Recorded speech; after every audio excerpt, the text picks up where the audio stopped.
Major Sarah Chen settled into seat 8A with a tired sigh that came from somewhere deep in her bones. The red-eye flight from San Diego to Boston wasn't her first choice, but it was the only one that would get her home in time for her father's funeral.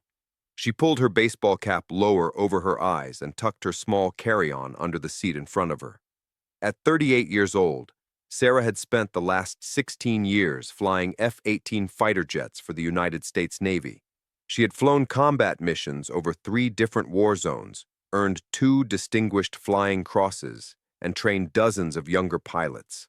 But right now, dressed in jeans and an old sweatshirt, she looked like any other tired traveler trying to catch some sleep.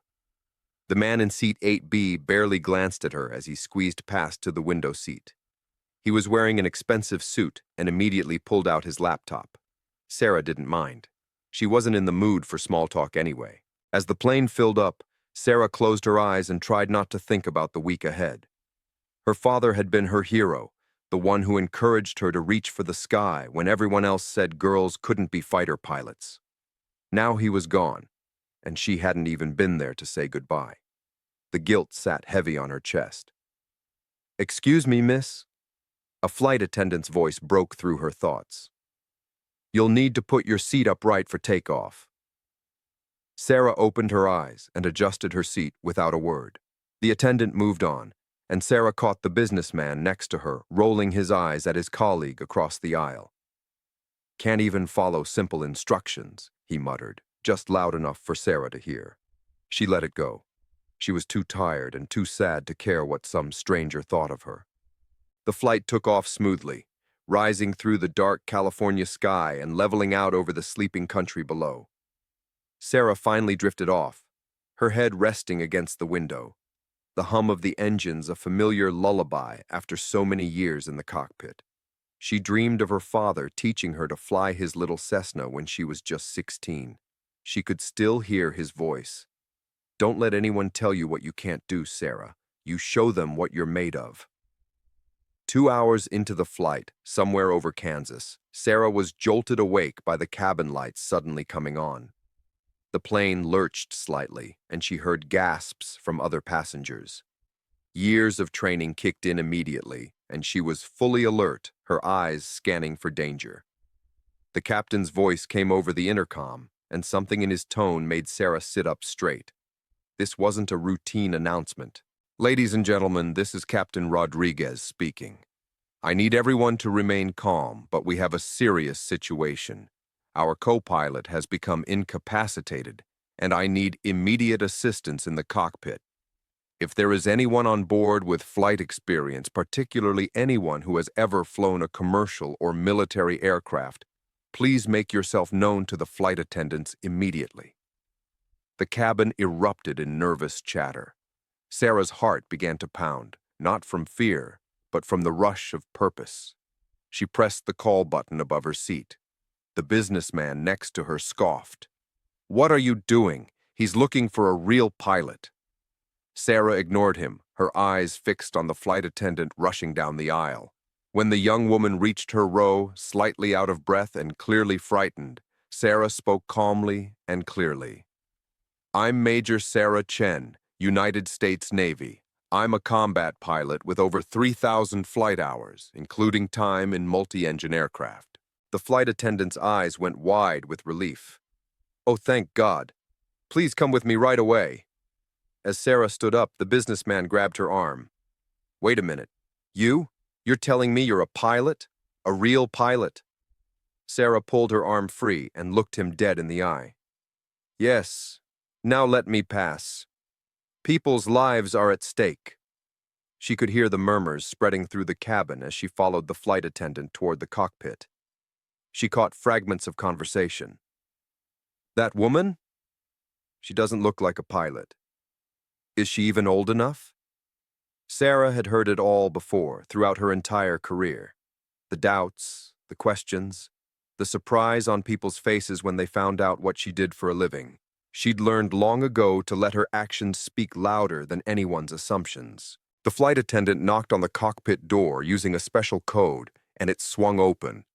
Captain Rodriguez, a man in his 50s with silver hair and deep worry lines on his face, turned to look at her. Sarah saw the co-pilot slumped in his seat, unconscious, and immediately assessed the situation with a trained eye. "Major Sarah Chen, sir," she said, stepping into the cockpit. "United States Navy, F-18 pilot, currently with VFA 147. I'm here to help." Captain Rodriguez's face flooded with relief so visible that Sarah could see his shoulders drop half an inch. He gestured urgently toward the co-pilot's seat. "Major Chen, I've never been so glad to see anyone in my life. This is First Officer Mike Patterson. He collapsed about 10 minutes ago. We think it might be his heart. I've already radioed for emergency landing clearance in Kansas City, but I need someone in that right seat now." Sarah was already moving. She'd trained for emergency situations her entire career, and her body knew what to do before her mind had fully processed the information. She helped the flight attendant ease the unconscious co-pilot out of his seat and into the small space behind the captain's chair, where they laid him down as comfortably as possible. "Is there a doctor on board?" Sarah asked as she slid into the right seat. "Two nurses are with him now," the flight attendant replied. "They're doing what they can." Sarah nodded and immediately began familiarizing herself with the cockpit layout. It was a Boeing 737, not so different from the multi-engine aircraft she'd trained on years ago, though the technology had advanced considerably.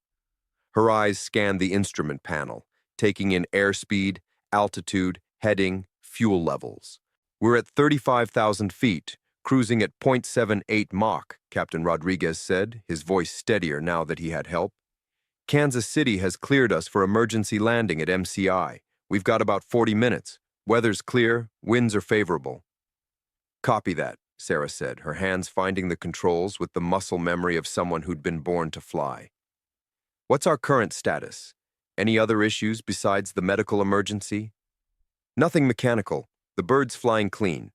But I'm going to need you to handle radio communication and monitoring while I focus on the approach and landing. It's been a long time since I've brought one of these down without a co-pilot." "Understood, sir. I've got your back." Captain Rodriguez gave her a quick look, and Sarah saw the question in his eyes. She was used to it. Even now, with his co-pilot unconscious and a plane full of passengers depending on them, he was wondering if this woman sitting next to him was really up to the task. "Major," he said carefully, "I don't mean any disrespect, but I need to know your actual qualifications. Lives are depending on this." Sarah met his gaze without flinching. "Sir, I've logged over 3,000 hours in fighter jets, including carrier landings at night in rough seas. I've flown combat missions in 3 different theaters. I've trained on multi-engine aircraft and emergency procedures. I know this isn't an F-18, but I understand aerodynamics, I understand flight systems, and I can follow your instructions. I'm here to assist you, not to fly this plane myself. You're the captain. I'm your co-pilot for the next 40 minutes. Something in her calm, confident delivery must have convinced him. He nodded once, sharply. "All right then, let's bring these people home safe." They worked together in focused silence, running through checklists and preparing for the emergency landing. Sarah handled the radio communications with air traffic control, her voice clear and professional. She monitored the instruments, called out readings, and double-checked every system. Behind them, the flight attendant had returned to the cabin to prepare the passengers. Through the cockpit door, Sarah could hear the nervous murmurs and occasional crying. She understood their fear. These people had boarded a plane expecting a routine flight, and now they were depending on a captain flying without his trained co-pilot and a woman in jeans who'd been asleep 40 minutes ago. "Kansas City Center, this is United 1847, Sarah spoke into the radio. "We're beginning our descent. Emergency equipment standing by?" "Affirmative, United 1847. Fire and rescue are in position. You're cleared for direct approach. Runway 01R, winds 010 at 8 knots. "Copy that, Kansas City. Direct approach, runway 01R. Captain Rodriguez began the descent, and Sarah monitored every gauge, every indicator, ready to call out anything unusual. Her heart was beating fast, but her hands were steady. This was what she'd trained for, what she'd been doing for 16 years. The aircraft might be different, but the principles were the same. "Gear down," the captain commanded. "Gear down," Sarah confirmed, watching the indicators. 3 green lights. Gear is down and locked. Flaps to 15. Flaps 15, confirmed. They worked in perfect synchronization, 2 professionals doing what needed to be done. Sarah felt the familiar focus that came over her in high-pressure situations, the way the whole world narrowed down to the task at hand. Nothing else mattered except bringing this plane and its passengers down safely. As they descended through 10,000 feet, the lights of Kansas City spread out below them like a blanket of stars. Sarah could see the airport in the distance, the runway lights a clear beacon in the darkness. "United 1847, you're looking good," the controller's voice came through. "Maintain current heading. You're 5 miles out." 5 miles out, copy," Sarah responded. The captain's hands moved over the controls with practiced precision. Sarah could see the concentration on his face, the years of experience guiding his every move. But she could also see the strain, the tension of flying without his regular co-pilot, the weight of responsibility. "Talk to me about airspeed," he said. 145 knots, right on target.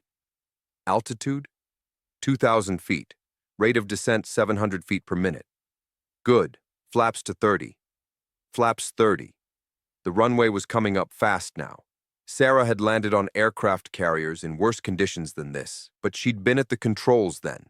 Now she had to trust the captain, had to be his eyes and ears and support. 1,000 feet, she called out. 500 feet. 300 feet. Airspeed 135. The captain pulled back slightly on the controls, and Sarah felt the plane's descent slow. The runway lights were rushing up to meet them. 100 feet. 50 feet. The wheels touched down with a slight bump, and the captain immediately deployed the thrust reversers. The plane shuddered as it decelerated, slowing, finally rolling to a safe speed. "We're down," Captain Rodriguez said, and Sarah heard the emotion in his voice. The emergency vehicles were waiting as Captain Rodriguez taxied the plane toward the gate. Through the cockpit windows, Sarah could see the flashing lights of ambulances and fire trucks lined up along the taxiway. The tension in her shoulders hadn't fully released yet. They were on the ground, but First Officer Patterson still needed help, and fast. "Nice work, Major," Captain Rodriguez said as he brought the plane to a complete stop. "I mean that. You just helped save a lot of lives." Sarah nodded, but she was already unbuckling her seatbelt, moving to help the paramedics who would soon be boarding. The flight attendant opened the cockpit door, and Sarah could see the 2 nurses still kneeling beside the unconscious co-pilot.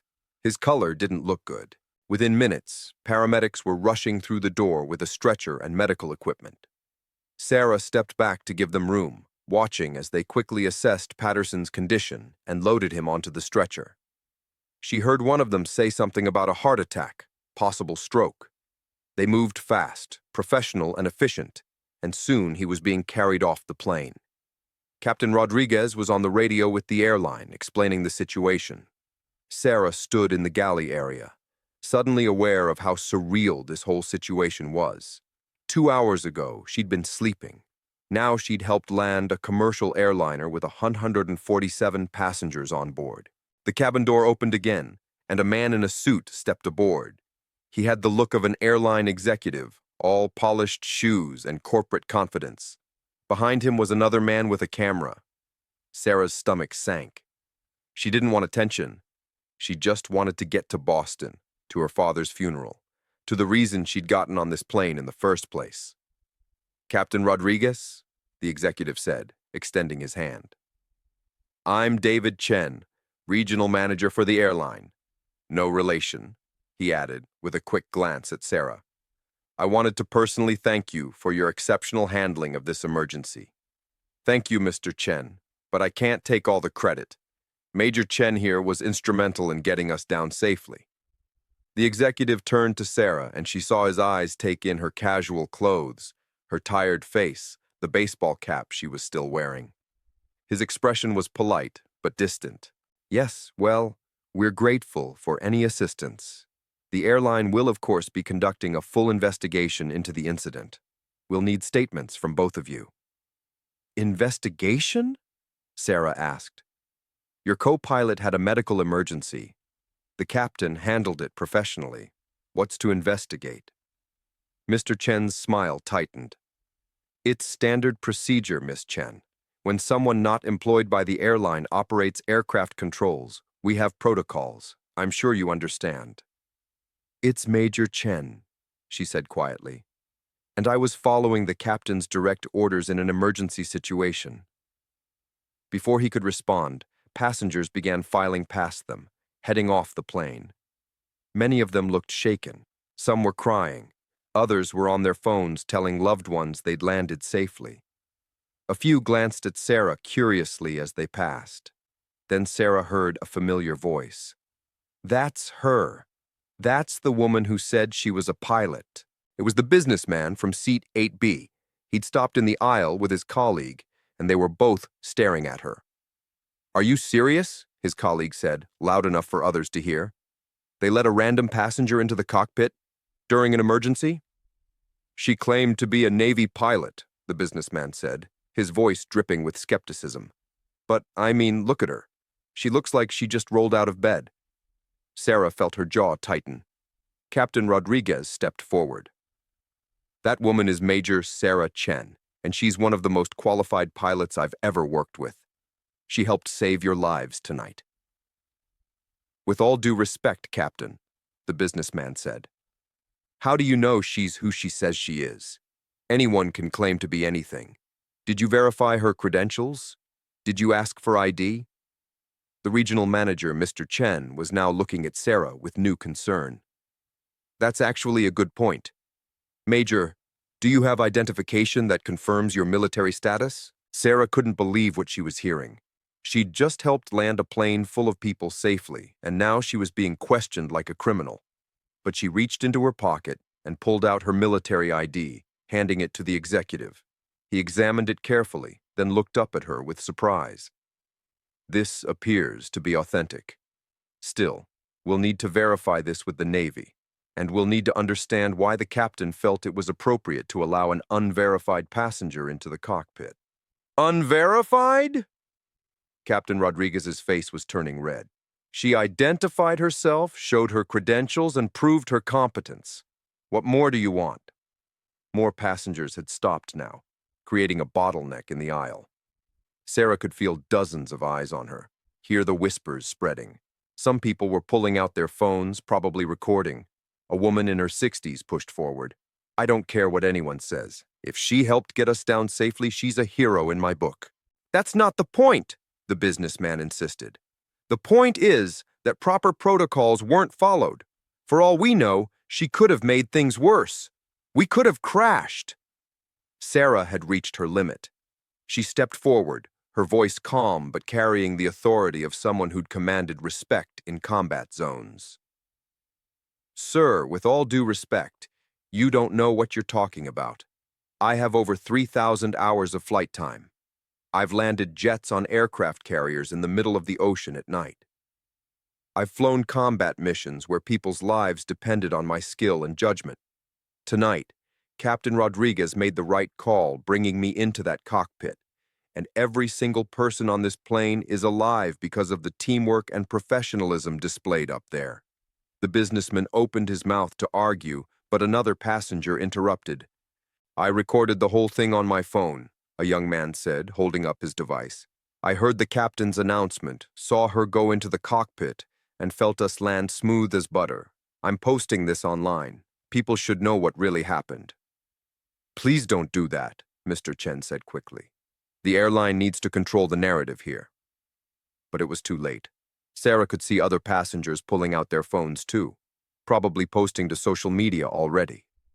The story was getting out, and she had a feeling it wasn't going to be the story she wanted told. Sarah finally made it to Boston 12 hours later than planned, on a different flight, exhausted and emotionally drained. The airline had held her in Kansas City for 6 hours, asking questions, taking statements, treating her more like a suspect than a hero. Captain Rodriguez had been furious on her behalf, but there was only so much he could do. She took a taxi straight to the funeral home in her father's small hometown of Lexington, arriving just as the evening viewing was ending. Her mother stood by the casket, looking smaller and older than Sarah remembered. When she saw Sarah, her face crumpled. "Oh, Sarah, I'm so glad you're here. I was worried you wouldn't make it." They held each other and cried, and for a few hours, Sarah forgot about airplanes and skeptical businessmen and airline executives. She focused on her father, on memories, on grief. But the next morning, her phone started buzzing. Text messages, missed calls, voicemail notifications piling up. Her younger brother, James, showed up at her mother's house with his laptop. "Sarah, you need to see this," he said, looking both excited and concerned. He opened a video on YouTube. It had been posted by someone on the flight, and it already had 2 million views. The title read, "Woman kicked out of seat claims to be fighter pilot. You won't believe what happened next." Sarah watched in dismay as the video showed her walking to the cockpit, then cut to footage of passengers deplaning in Kansas City. The businessman from seat 8B was featured prominently, expressing his concerns about unverified passengers operating commercial aircraft. The video made it look like Sarah had been some kind of imposter, like she talked her way into the cockpit under false pretenses. "Keep watching," James said. The video continued with Captain Rodriguez defending her, but it was edited to make him seem uncertain. Then came clips of the airline spokesman saying they were investigating the incident. The comments section was brutal. Thousands of people calling her reckless, questioning whether she was really a pilot, some even suggesting she should be arrested. "There's more," James said quietly. He pulled up another video, this one from a different passenger. This one had 4 million views and was titled, "Fake Pilot or Real Hero? The Truth About United Flight 1847. This video told a different story. It included audio of the captain's original announcement asking for help, showed Sarah calmly entering the cockpit, and featured interviews with passengers who praised the smooth landing. An elderly woman was crying as she said, "That young lady saved our lives and people are treating her like a criminal." Sarah's phone rang. It was a number she didn't recognize, but the area code was from San Diego. She answered, "Major Chen? This is Commander Patricia Walsh from Navy Public Affairs. We need to talk about what happened on that flight." Sarah's heart sank. "Yes, ma'am." "First, let me say that from everything we've heard, you performed admirably and probably saved lives. However, this has become a public relations situation. We're getting calls from media outlets all over the country. Some are praising you as a hero. Others are questioning whether you violated protocol by entering that cockpit without proper authorization." "Ma'am," the captain asked for help. "I was qualified. I provided assistance." "I understand that, Major, and personally, I agree with your actions. But there are people asking questions. Did you show proper identification? Did you follow chain of command? Were you in the right mental state after traveling to a funeral?" Sarah felt anger rising in her chest. "With respect, Commander, I wasn't traveling to a funeral. I was traveling for a funeral. My father had already passed. And yes, I was sad, but I was completely capable of assisting that captain." "I believe you, Sarah, but we need to get ahead of this story. I'm going to need you to come back to San Diego as soon as possible. We're arranging a press conference." "A press conference? Commander, I'm at my father's funeral." There was a pause. "I'm sorry for your loss, Major. Truly. But this story is getting bigger by the hour. We need to control the narrative before it controls us. When is the service?" "Tomorrow at 2. Can you be back in San Diego by Thursday?" Sarah looked at her mother, who was listening with concern on her face. "Yes, ma'am. I'll be there." After she hung up, her mother took her hand. "Sarah, what's happening?" "I don't know, Mom. I was just trying to help." Her brother was scrolling through more videos and articles. "Sarah, look at this." Someone found your service record. They're posting about your combat missions, your medals. There are people defending you. He showed her a Twitter thread from a retired Air Force general she'd never met. Major Sarah Chen is one of the finest pilots I've never had the honor of serving with. Anyone questioning her qualifications or judgment is speaking from ignorance. She's a hero, plain and simple. Other military pilots were chiming in, both active duty and retired. The professional aviation community was rallying behind her. But so were the critics, people who seemed determined to believe she'd somehow done something wrong. By Wednesday evening, the story had been picked up by every major news network. Sarah watched in her hotel room as talking heads debated whether she'd been right to enter that cockpit, whether the captain should have accepted her help, whether airlines needed better protocols for emergencies. Some defended her passionately. Others, particularly a few male former pilots, suggested she'd been showboating, looking for attention. One retired airline captain went on television and said, "She may have flight experience, but letting an unknown passenger into the cockpit sets a dangerous precedent." Sarah wanted to scream at the television. Unknown passenger? She'd shown her military ID, she'd proven her competence, but somehow that didn't seem to matter to some people. The funeral had been beautiful, but heartbreaking. Her father would have been proud of her, she knew. He'd always told her to stand tall in the face of criticism, but it hurt more than she'd expected, having his death overshadowed by this controversy. Thursday morning, she flew back to San Diego. When she landed, there were reporters waiting at the airport. Cameras flashed as she walked through the terminal, and people shouted questions at her. "Major Chen, do you regret entering that cockpit? Did you break military protocol? Are you worried about facing charges?" She kept her head down and didn't answer, following the Navy public affairs officer who'd been sent to escort her to the base. The press conference room at Naval Air Station North Island was packed. Sarah sat at a table with Commander Walsh and her commanding officer, Captain Stephen Morrison. The lights were hot, and dozens of cameras were pointed at her.